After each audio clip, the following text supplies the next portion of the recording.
하나님의 말씀 누가복음 24장 44절에서 53절까지입니다. 또 이르시되 내가 너희와 함께 있을 때 너희에게 말한 바 곧 모세의 율법과 선지자의 글과 시편의 나를 가리켜 기록된 모든 것이 이루어져야 하리라 한 말이 이것이라 하시고, 이에 그들의 마음을 열어 성경을 깨닫게 하시고, 또 이르시되 이같이 그리스도가 고난을 받고 제3일에 죽은 자 가운데서 살아날 것과 또 그의 이름으로 죄 사함을 받게 하는 회개가 예루살렘에서 시작하여 모든 족속에게 전파될 것이 기록되었으니 너희는 이 모든 일의 증인이라. 볼지어다 내가 내 아버지께서 약속하신 것을 너희에게 보내리니 너희는 위로부터 능력으로 입혀질 때까지 이 성에 머물라 하시니라.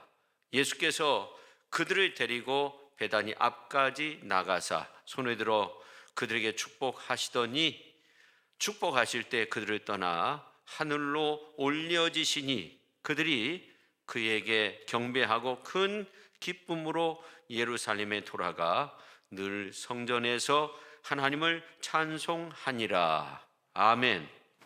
주 앞에 모여 함께 예배를 올려드릴 때 이 시간 말씀을 통해서 우리 모두가 은혜 받게 하시고 우리의 삶이 새로워지는 거듭나는 복된 시간으로 성령께서 함께하여 주옵소서. 예수님의 거룩하신 이름으로 기도 올리옵나이다. 아멘. 이 세계적인 경영 전략의 대가 게리 해머리라는 사람이 시대를 앞서는 미래 경쟁 전략이라는 그런 책을 썼는데, 여기에서 이런 말을 했어요. 지금은 게임의 규칙을 고칠 수 있는 하늘이 준 기회이다. 이런 말을 했는데, 어떤 분이 이 말을 인용하면서 코로나는 끝이 날 수 있지만 팬데믹은 결코 끝나지 않을 것이다. 그런 말을 했습니다. 제가 생각할 때도 이 말이 맞는 것 같아요. 코로나는 언젠가는 끝나겠죠. 근데 온 세상은 정말로 많이 달라져 있습니다. 실제로 이 팬데믹 이후로 전 세계가 정말로 많이 달라져 있죠. 저는 이 코로나의 시간이 인류에게 정말 많은 경각심을 준 시간이라고 생각합니다. 인류는 이 기간 동안 많은 반성을 했고 또 새로운 시대를 준비했습니다. 그렇지만 다시금 리셋시킨다고 하잖아요. 그 시간으로 돌아가라 한다면 절대로 과거로 돌아가지 않을 것 같아요. 그렇지만 우리는 이 팬데믹 속에서도 잘 지내왔으니까 앞으로의 생활도 이 팬데믹의 기간을 초석으로 삼고 더욱더 힘찬 발걸음을 내딜 수 있는 그러한 복된 삶으로 하나님께서 우리의 삶을 이끌어 주실 줄로 믿습니다. 오늘이 벌써 이제 10월 두 번째 주일이 됐는데, 몇 년 동안 살아온 나를 돌이켜보면 하나님의 은혜밖에 없다, 그런 생각을 하게 돼요. 어떤 분과 이렇게 대화를 하다 보니까 하나님의 은혜밖에 없는데, 이 하나님의 은혜밖에 없는데 하나님의 은혜가 단절되면 나는 어떻게 사느냐, 그렇게 고심하시는 분들도 있고, 혹은 내가 하나님의 은혜 속에 덧입혀서 살고 있는데 그럴 만한 존재인가, 이렇게 생각하시는 분도 있어요. 아마 저뿐만 아니라 여러분들도 그런 생각을 가지게 될 겁니다. 이 어려운 시대에 정말 하나님의 은혜 속에서 내가 살고 있구나. 이 하나님의 은혜가 아니면 내가 어떻게 살 건가? 내가 이 하나님의 은혜를 누릴 만한 그러한 자격이 있는 건가?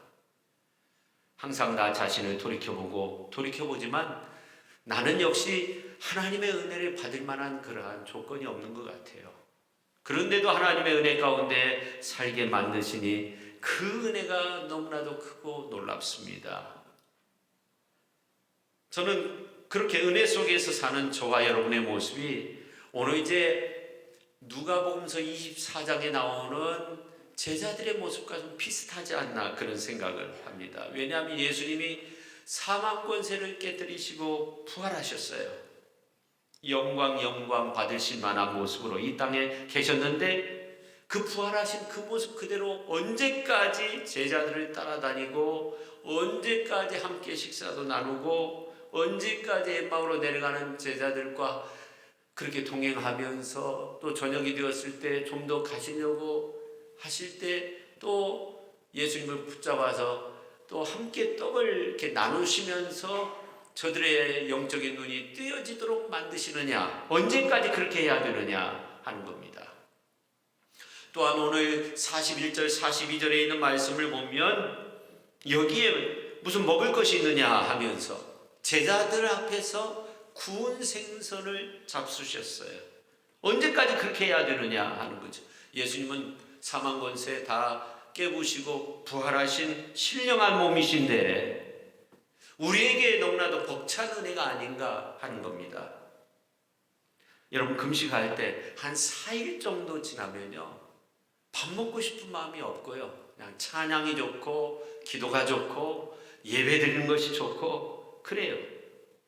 근데 제자들은 두려워하고 의심하고 오늘 이제 41절에 있는 말씀을 보면 믿지 못하고 놀랍게만 여기고 또 37절에 있는 말씀을 보면 무서워하며 영으로 생각했다는 말은 이게 무슨 말입니까? 유령과 같이 부활하신 예수님을 그렇게 무서워했다는 거죠. 그럼 어떻게 돼요? 믿음 없는 사람들은 다가갈수록 무서워하고 피하게 되는 거죠. 그야말로 믿음이 없으면 아무리 은혜라도 깨우는 방편이 되지 못하는 겁니다. 눈먼 사람과 같은 거죠. 그래서 부활의 주님도 돌파구가 필요한 거죠. 그렇지 않습니까? 언제까지 그렇게 제자들 따라다니면서 함께 한 사람 한 사람 만나면서 식사도 하시고 창자국 못자국 만져봐라 하면서 믿음 없는 자가 되지 말고 믿는 자가 되라 그렇게 하실 수 없으니까 돌파구가 필요했어요.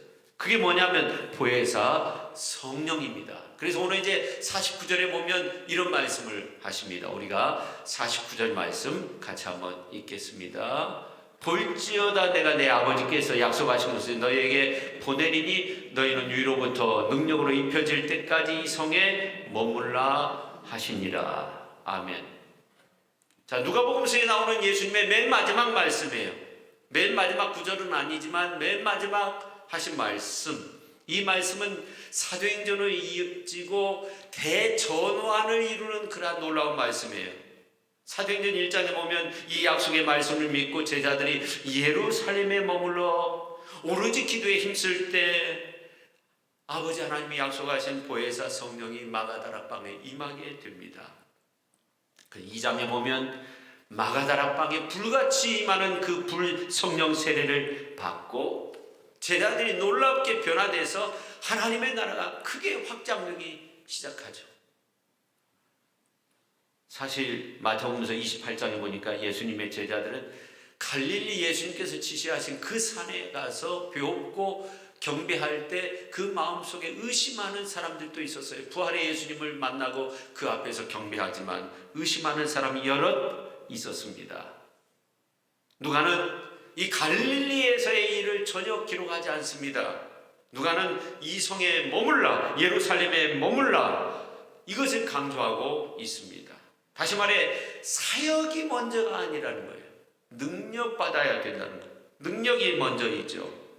주님의 몸된 교회도 이제 코로나가 어느 정도 잠잠해 있지만 아직도 많은 사람들이 어려움 속에 있는데 이제 우리가 한번 전부 다 모여보자. 신도이고 무슨 이제 목장 예배고 다 여는 것도 중요하지만 그런데 이런 어려운 상황 속에서 우리가 먼저 능력받아야 되죠. 능력받아야 어려움을 극복할 수 있어요. 뚫고 나갈 수 있어요. 돌파구가 되는 거예요. 누가는 위로부터의 임하실 능력만을 강조한 것은 또 아니에요. 오늘 이제 48절에 보면 너희는 이 모든 일의 증인이라는 거예요. 너희를 강조하고 있고 증인을 강조하고 있어요. 너희가 곧 증인이라는 거예요. 너희라는 거예요. 근데 이 증인이라는 말에서 파생된 말이 마르터 순교자라는 말이죠. 그러니까 어떻게 해서 이 마르투스가 증인이 순교자가 되었을까? 여러분, 누가복음이 쓰여질 그 당시에 예수님의 증인 된다는 것은 순교를 각오해야 되는 거예요.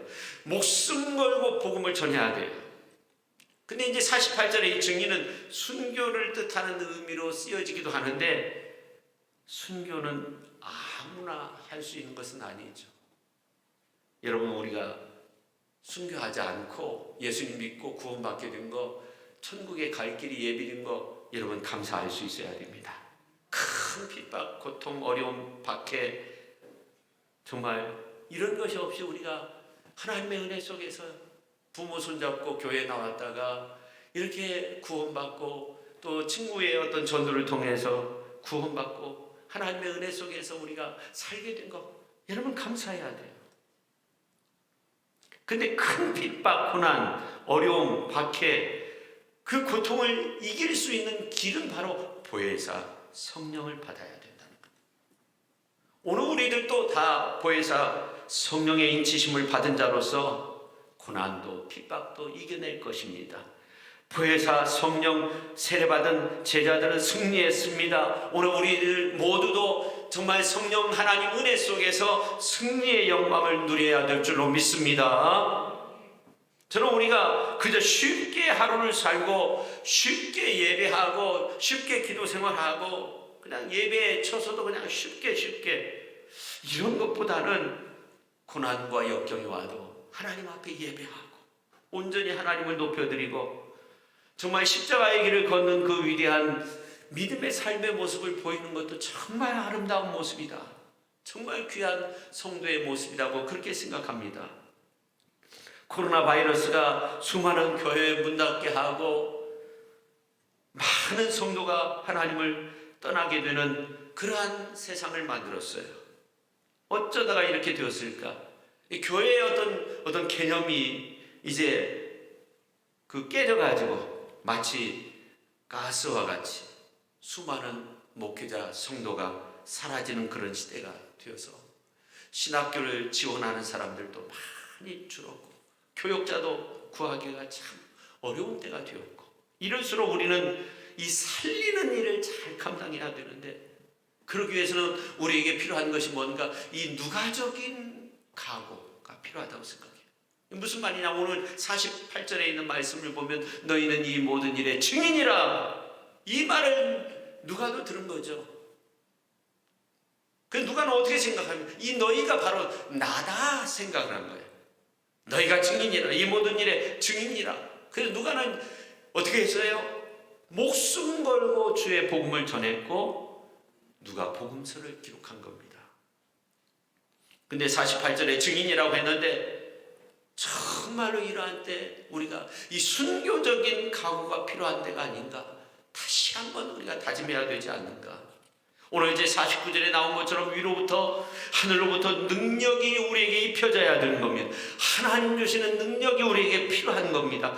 꼭 받아야 되는 거죠. 오늘 이제 49절 말씀 이렇게 말씀하고 있잖아요. 볼지어다 내가 내 아버지께서 약속하신 것을 너희에게 보내리니 너희는 위로부터 능력으로 입혀질 때까지 이 성에 머물라. 위로부터 능력으로 입혀질 때까지 이 성에 머물라. 능력으로 입혀진다는 그 말의 의미가 뭐냐면 능력으로 옷 입혀진다는 그런 의미가 있어요. 그러니까 하나님의 성령의 능력 안에 거하고 하나님의 성령의 능력 속에 들어가는 것을 의미하는 거예요. 성령의 강권적인 역사로 우리가 굳건히 서야 된다는 겁니다. 오늘 이제 49절에 있는 말씀처럼 오늘 우리의 모습이 하나님의 성령의 능력 안에 거할 수 있기를 예수님의 이름으로 축원합니다. 오늘 말씀 듣다가도 하나님의 성령의 능력 속으로 들어가 성령의 능력으로서 옷 입혀지는 그러한 놀라운 역사가 오늘 저와 여러분의 삶 속에서 나타날 수 있기를 예수님의 이름으로 축원합니다. 올해 한 80일 정도 남았더라고요. 정말 성령의 능력 안에서 이제 마무리한다 이런 것이 아니라 다시금 일어설 수 있는 새로운 역사를 써내려갈 수 있는 저와 여러분 모두가 될 수 있기를 예수님의 이름으로 축원합니다. 첫째, 마음이 열려 말씀의 능력을 받아야 한다 하는 겁니다. 여러분, 세상에서 가장 빨리 다치고 가장 열기 어려운 것이 뭔지 아십니까? 우리의 마음인 것 같아요. 한번 다치면 열기가 어려운데 다쳐지기는 쉬워요. 그래서 예수님의 제자들 보세요. 예수님 잡히시고 부활하시기까지 채 3일이, 만 3일이 되지 않는데도 마음이 다쳤어요. 예수님 부활하셨어요. 다친 마음이 열려지지 않는 겁니다. 예수님의 부활도 이전에 경험한 어떤 기적 사건보다도 더 놀라운 사건이죠. 그렇지만 그들은 마음을 열지 못해요. 여러분, 그런 거 보면 이 마음을 연다는 게 참 어려운 건데, 저는 이 어려운 시대에 오늘 우리가 하나님을 섬김에 있어서 이 다니엘과 같은 신앙, 사드락, 메삭, 아벳노고와 같은 이런 신앙이 필요한 때가 아닌가, 그런 생각을 해요. 이 다니엘 시대에 이스라엘 백성들이 바벨론에서 포로 생활을 하잖아요. 느부갓네살에 의해서 이제 포로로 끌려가서 포로 생활을 할 때 느부갓네살 왕이 이제 금신상, 자기 신상을 만들어가지고, 자기의 모습으로 신상을 만들어가지고 그 앞에 절할 때 모든 사람들이 절하게 되죠. 절하지 않는 사람은 이제 불 속에 이제 던져 넣게 되는데, 사드락과 메삭과 아벳노고는 절하지 않았어요. 그래서 이들을 이제 풀무불 속에 던져 넣는데, 풀무불이 얼마나 뜨거운지 던져 넣는 사람은 불에 타서 죽었는데, 사드락과 메삭과 아벳노고가 불 속에 들어간 아무런 이상이 없고, 느부갓네살 왕이 보니까 참 놀라운 것이 3명이 들어갔는데 4명인 거예요. 그래서 다니엘서 3장 25절 26절에 있는 말씀을 보면 이런 말씀이 나옵니다. 내가 보니 결박되지 아니한 네 사람이 불 가운데로 다니는데 상하지도 아니하였고, 그 넷째 모양은 신들의 아들과 같도다 하고, 그 다음에 26절 말씀 보면 느부갓네살이 맹렬히 타는 풀무불 아귀 가까이 가서 불러 이르되 지극히 높으신 하나님의 종 사드락 메삭 아벳노고야, 나와서 이리로 오라 하매 사드락과 메삭과 아벳노고가 불 가운데서 나온지라. 할렐루야. 참 놀라운 일이죠. 그뿐만이 아니죠. 이 다니엘이 다리오 왕 때 총리로 일했어요. 포로민이 총리가 되니까 다른 신하들이 이 다니엘을 죽이기 위해서 어떻게 합니까? 금령을 만들어서 어인을 찍어서 선포하는데, 앞으로 다리오 왕 외에 다른 신에게든지 어떤 누구에게든지 기도를 하면 사자굴에 쳐넣는다는 거예요.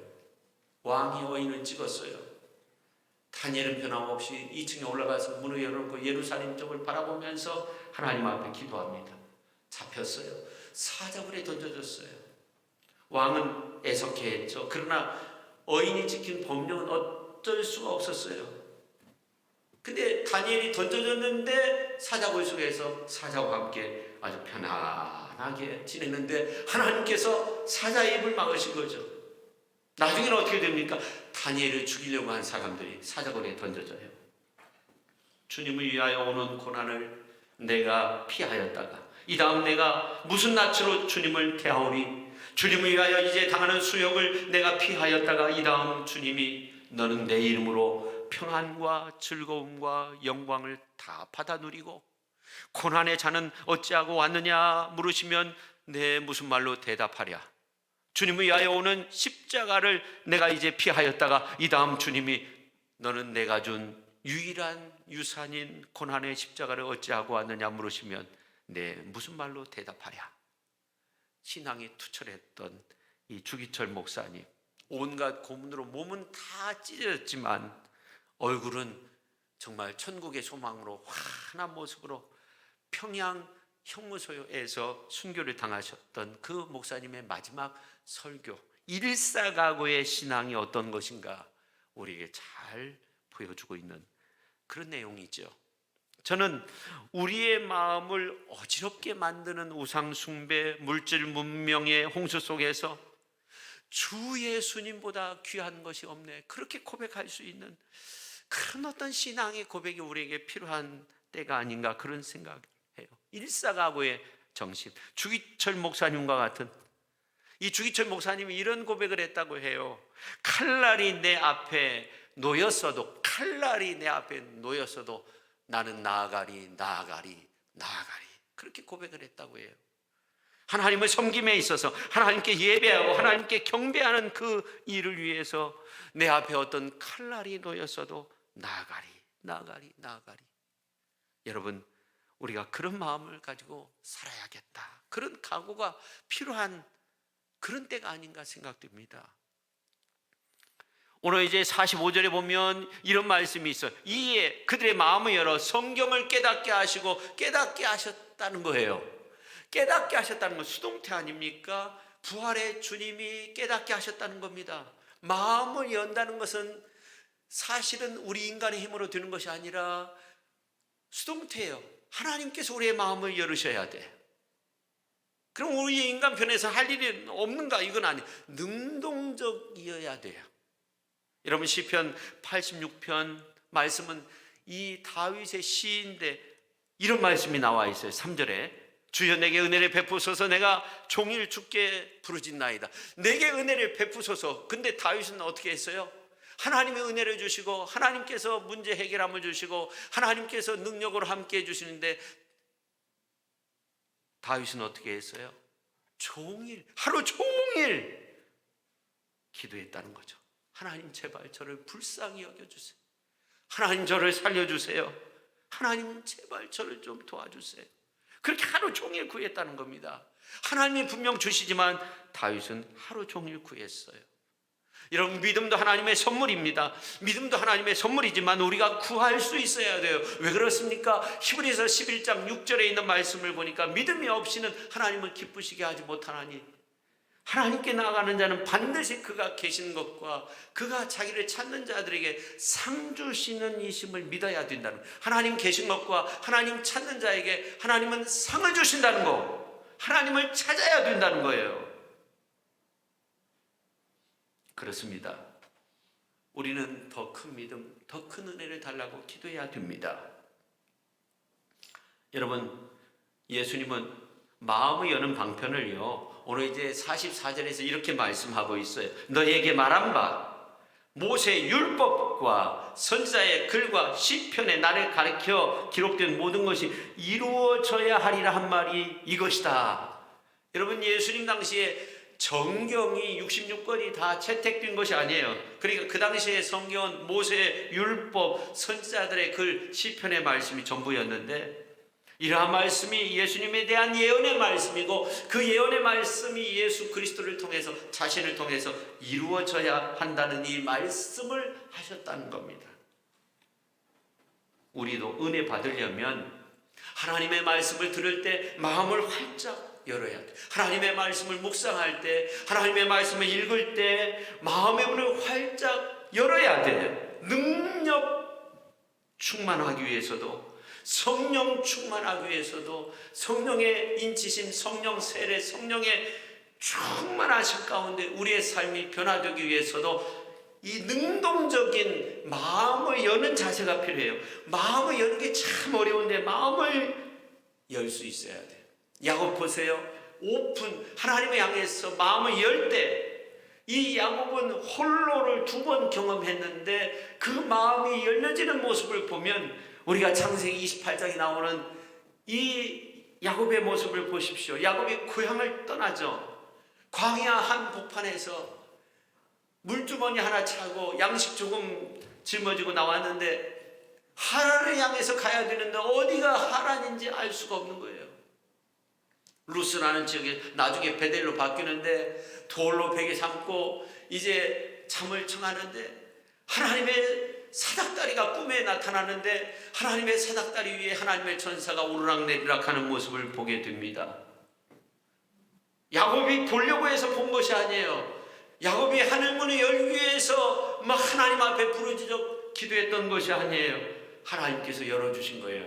잘 때, 돌베개 하고 잘 때 환상 가운데 하나님의 은혜를 체험하는 그러한 하나님의 문, 하늘의 문이 열려지는 놀라운 경험을 했습니다. 근데 창세기 32장에 있는 말씀을 보면 이제 이 야곱의 고향 땅으로 돌아오면서 창세기 28장 루스에서 그 경험한 그 사실을 20년 후에 생각하고 약복강 나루터에서 가족들을 전부 다 먼저 보냅니다. 강을 건너도록 합니다. 그리고 나루터에서 혼자 남아서 하나님께 기도합니다. 하나님의 천사가 나타났습니다. 하나님의 천사가 씨름했습니다. 야곱이 이스라엘로 이름이 바뀌었습니다. 그러니까 야곱이 체험했던 하나님의 은혜의 역사, 이 체험은 두 번의 홀로를 통해서 경험하게 된 거예요. 여러분, 코로나가 준 현상 가운데 하나가 뭔지 아십니까? 홀로의 기회가 많아졌다는 거예요. 우리가 홀로 있는 기회가 너무나도 많습니다. 억지건 아니면 스스로 홀로의 기회가 많아졌어요. 혹시라도 여러분의 마음이 굳어져 가지고 이제 홀로 있는 그러한 시간들이 더욱더 많아졌다고 한다면 우리에게 필요한 것이 있어요. 야곱의 모습이에요. 우리가 야곱의 모습으로 돌아가야 됩니다. 야곱이 창세기 32장에 하나님의 천사와 씨름했어요. 씨름해야 돼요. 씨름해야 축복의 문이 열려요. 씨름해야 은혜의 문이 열리는 거예요. 마음이 굳어졌으면 우리가 씨름해야 돼요. 씨름해야 마음의 문이 열리는 거예요. 은혜의 문이 열리는 거예요. 아직도 마음의 문이 닫혀져 있어요. 이 마음의 문이 열어야 하나님의 은혜와 축복을 경험할 수 있는 거예요. 어느 누구도 마음의 문을 열어주지 않습니다. 여러분의 마음의 문을 누가 열 수 있겠어요? 우리의 마음이 열린 마음이 되지 않으면 옥토밭에 떨어진 씨앗이 되지 못하는 거예요. 여러분이 말씀 듣는 이 순간 말씀에 의지해서 홀로 씨름하고 여러분의 마음의 문을 열 수 있기를 예수님의 이름으로 축원합니다. 그래서 옥토밭에 뿌려진 씨앗과 같이 그 속에서 30배, 60배, 100배의 아름다운 결실을 맺어야 하는 것입니다.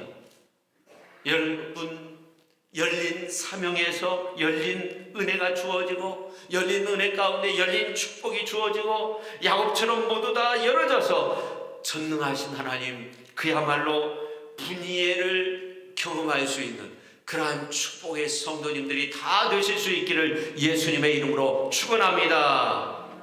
그 다음에 두 번째, 하늘의 능력은 성령의 능력이었다 하는 겁니다. 우리 한국교회가 새벽기도가 있죠. 새벽기도의 시작이 1907년도 장대현 교회에서부터 시작되었다고 합니다. 하디 선교사가 말씀 부흥회를 하는데 많은 사람들이 모여 있었어요. 그때 길선주 장로님이 성경에 나오는 아간이 바로 나라고, 내가 바로 그 아간이라고 회개했어요. 그러니까 그때 막 성령이 강하게 임하게 되는데 많은 사람들, 거기에 있었던 많은 사람들이 전부 다 성령 받고 막 떼굴떼굴 굴르면서 회개하고 기도를 하는데 그 다음날 새벽까지 이어졌다고 해요. 근데 놀라운 것은 그 다음 날에도 새벽에 사람들이 교회에 나온 거예요. 그 다음 날에도 또 나온 거예요. 그 다음 날에도 그래서 한국에서 맨 처음 새벽 기도회가 이 장대현 교회, 세계 최초로 장대현 교회에서 시작되었다고 하잖아요. 여러분, 새벽 기도의 문을 여시기를 바랍니다. 여러분의 심령의 문을 좀 여세요. 심령의 문을 여는 것이 중요해요. 어떤 방법이든지. 그래야 축복의 문이 열려지는 거예요. 성경에 하나님의 새벽에 도우신다 선포했어요. 여러분, 참 놀라운 말씀이 시편 46편 5절에 나와 있는데 하나님이 그 성중에 계심에 성이 흔들리지 아니할 것이라. 새벽에 하나님이 도우신다는 거예요. 우리가 아침에 새벽에 하나님 앞에 간절히 기도하는 거 필요한 거죠. 여러분, 성령의 불을 받으시기를 바랍니다. 오늘 이제 49절 말씀 보세요. 너희는 위로부터 능력으로 입혀질 때까지 이 성에 머물라. 다른 성경으로 보면 너희는 위로부터 오는 능력을 입혀질 때까지 이 성에 머물라, 그렇게 말씀하고 있어요. 부활의 예수님은 제자들에게 먼저 성령의 불을 받으라 말씀하셨어요. 그래서 오순절날 성령의 불이 임했습니다. 사도행전 2장 3절에 보면 마치 불의 혀처럼 갈라지는 것들이 그들에게 보여 각 사람 위에 임하여 있더니 2장 4절에 보면 그들이 다 성령의 충만함을 받고 성령이 말하게 하심을 따라 다른 언어들로 말하기 시작하였다고 그렇게 말씀하고 있습니다. 여러분, 사람의 몸이 막 뜨거우면 열이 나면 위험한 거예요. 요즘 이 이 코로나가 아직도 참 많은 사람들이 어려움 속에 있는데 열이 있으면 참 위험한 겁니다. 응급조치를 취해야 하는 겁니다. 근데 사람의 몸이 열이 나면 안 되지만 성령의 불길이 닿아서 우리의 심령이 뜨거워지는 것은 괜찮은 거예요. 성령의 불길은 지난 2000년 동안 계속적으로 타올랐어요. 성령이 타오르면 그때부터 사랑하게 되는 거예요. 교회도 개인도 우리의 삶의 모습도 능력이 나타나게 되는 것입니다. 우리 예수님은 불을 좋아했던 것 같아요. 변화산에 예수님의 모습을 보면 해같이 빛났다고 해요. 여러분, 해가 얼마나 뜨겁습니까? 그 의복이 빛과 같이 휘어졌다고 그렇게 말씀하고 있어요. 근데 거기에 등장한 사람이 모세와 엘리야인데 그들은 불을 경험한 사람들이었어요. 불의 사람들이었습니다. 모세는 출애굽기 3장에 있는 말씀을 보면 불이 붙은 떨기나무 불꽃 가운데서 하나님의 음성을 들었습니다. 그 하나님의 음성을 듣고 애굽 나라에 가서 이스라엘 백성들을 다 출애굽시켰습니다. 광야에 40년 동안 있을 때 시내산 하나님의 산에 이르렀을 때 모세는 그 산 위로 올라갔는데 그 산에는 하나님의 불이 타올랐어요. 거룩한 구름이 솟아올랐어요. 그 지금도 시내산이 아라비아에 있다고 주장하는 사람들이 정말 많은데 그 아라비아에 가보면 시내산이 있는데 산 위가 놀라웠게 새카맣게 타 있다는 거예요. 모세는 그곳에서 하나님을 배웠던 사람이에요. 불의 사람이었습니다. 엘리야는 어떤 사람이었습니까? 갈멜산 제단에 불이 임하게 해가지고 이방 신을 섬기는 사람들을 다 처단했어요. 불병을 타고 승천했잖아요.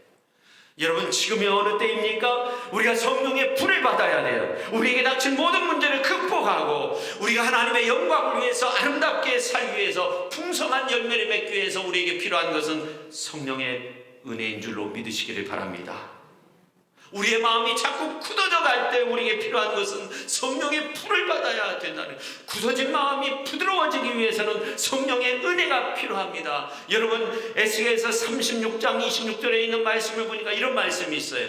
또 새 영을 너희 속에 두고 새 마음을 너희에게 주되, 같이 한번 읽어볼까요? 너희 육신에서 굳은 마음을 제거하고 부드러운 마음을 줄 것이며. 여러분, 오늘 굳은 마음으로 살았는데 내일은 저절로 굳은 마음이 부드러운 마음이 됩니까? 그렇잖아요. 하나님의 성령이 우리의 더럽고 추악한 부분들을 찾아서 깨끗이 씻어내야 되는 거죠. 그렇게 되어지면 우리가 어떻게 돼요? 부드러운 마음이 되는, 하나님의 은혜를 체험하면 우리가 우리의 마음이 부드러운 마음, 열린 마음이 되는 거예요. 열려야 사는 거예요. 열려야 넘치는 하나님의 은혜를 경험할 수 있어요. 그래서 로마서 5장 5절에 보니까 이런 말씀이 있어요. 우리에게 주신 성령으로 말미암아 하나님의 사랑이 우리의 마음에 부음바 되었다는 거예요. 우리의 마음이 열려졌을 때 하나님의 성령의 은혜를 충만하게 받고, 그때 우리에게 주어지는 은혜가 하나님의 사랑이 우리의 마음에 부음바 되었다는, 우리의 마음에 하나님의 사랑이 가득 찼다고 한번 생각해 보세요. 그 큰 하나님의 사랑이 우리의 마음속에 가득 찼다고 한번 생각해 보세요. 우리의 마음이 얼마나 부드러워지겠어요. 성령이 부어지면 그런 은혜가 있어요. 우리의 죄악된 부분이 씻어져요. 하나님의 사랑을 넘치게 받아요. 그런 존재인 것을 깨닫게 돼요. 여러분, 성령 받으시기를 바랍니다. 성령 받아야 승리의 역사를 이룰 수 있습니다. 오늘 49절 하반절에 보니까 너희는 위로부터 능력으로 입혀질 때까지, 성령의 능력으로 옷 입혀질 때까지라고 그렇게 말씀하고 있어요. 성령의 능력으로 새로운 축복의 삶을 살아가실 수 있기를 예수님의 이름으로 축원합니다. 불성령으로 충만할 수 있기를 바랍니다.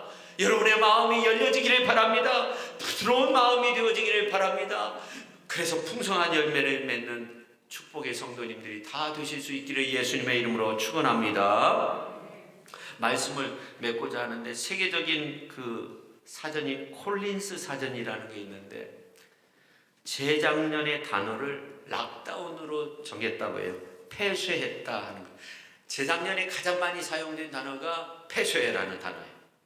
그러면 작년도에, 올해도 이제 발표되겠죠. 연말이 되면. 작년도에는 어떤 단어인가? NFT라는 단어예요. 이거는 한 해 전보다 110배 더 많이 사용이 됐다고 하는데, 이건 뭐냐면 non-fungible 토큰이라는 말인데 대체 불가능한 토큰이라는. 그러니까 디지털 게임이나 어떤 예술품에서 사용되는 기존 자산을 디지털 토큰화 시킨다. 디지털화 시킨다. 그러니까 이게 무슨 말이냐면 사람들이 마음이 다 닫혀져 가지고 전부 다 컴퓨터 앞에 다 있다는 거예요. 아니면 스마트폰 앞에 다 있다는 거예요. 여러분, 우리 인간이 너무나 황당하지 않습니까? 이 사람들의 마음이 너무나 굳어져 가고 있다는 거예요. 저는 이 이야기를 들으면서 지난 3년 동안 대체 불가능한 용품이 뭔가 생각해. 마스크더라고요. 마스크. 하루 생활하면서 마스크 한 번 안 쓰고 생활할 분이 과연 몇 분이나 있을까? 이런 세상이 올 거라고 우리가 상상이나 했습니까?